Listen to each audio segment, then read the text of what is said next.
God bless you.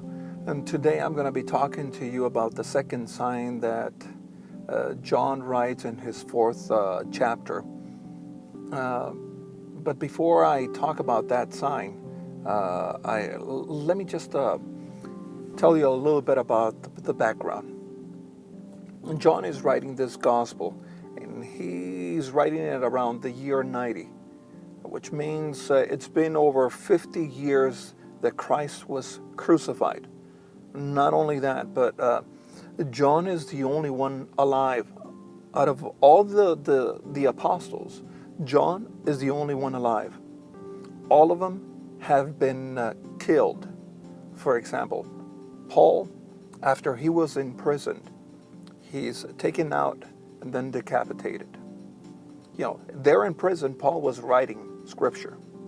And then after that, he's decapitated. The apostle Peter is crucified with his head down and killed on that way. Every single one of the apostles. And the only one left is John. Now, he's old already. And he's the only one that spent time with Christ at that point.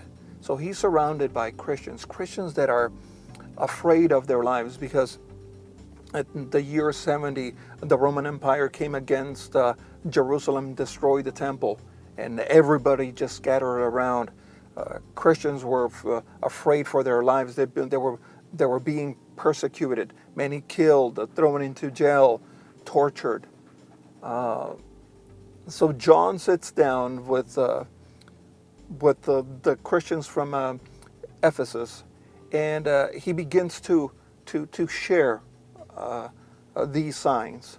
Now, just so we can have their perspective. See, for them, the Roman Empire, the emperor that was Domitian, he declared himself God and Lord. He actually built, at the entrance of Ephesus, he built a statue of 27 feet tall statue. And everybody had to declare him Lord and God. So they were being tortured. They were being persecuted. They couldn't just go out and say that they were Christians. So John writes this second sign, and he talks about this royal official, somebody who has the connection with the Roman Empire, comes to Christ, begging Christ, asking Christ to go and heal his son. Jesus looks at him and says, "What? If I don't do something for you, you're not going to believe?" See, this Roman royal official, he could have very easily said, "Why are you talking to me like that?" But he doesn't. He is in desperation. He needs Jesus to go and heal his son. So Jesus does. Your son has been healed. See, what is this exactly telling us about the love of God? The Roman Empire, even though they were torturing, persecuting Christians, here this sign tells us a little about this royal official, that is connected to the Roman Empire, that they are human beings, that there are needs, and one of the things that is going to reach them is the love of God. See, Christ didn't go to heal him. See, out of the distance, there was no barrier, there were no limits for the love of God. He was able to heal his son from the distance.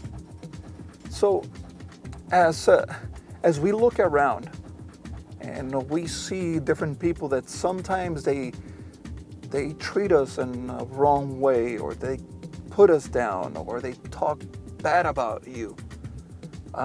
Think about this. They are God's creation. Every single one of them, every single human being, they've been created by God. They're God's creation. And there are no limits for the love of God. So think about that. We should love Him. Allow the love of Christ reach everybody. God bless you.